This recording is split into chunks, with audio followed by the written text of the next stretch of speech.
Just in terms of that idea around training, it's something that we discussed for a long time, toyed with the idea, tried to really get to what you're probably asking about, the why and what's appropriate and what you want to get out of it. And having looked at loads of options around it, what we decided to do in the end was work with an organization called Creative Equals. You're probably familiar with that, lots of people use them. Rather than position it as training, we positioned it as workshopping, more in a kind of consulting way, to get everyone in the agency collectively working towards building our DEI policy and manifesto and values.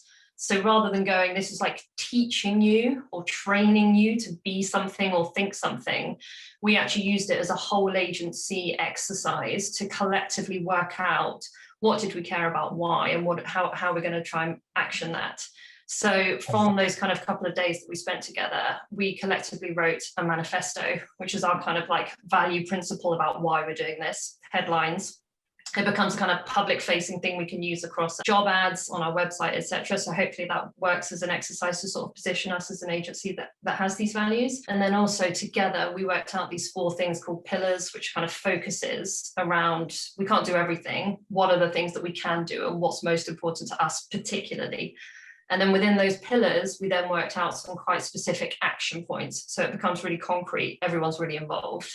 And that was how we felt we could best motivate our team rather than feel like we were teaching them to think a certain way.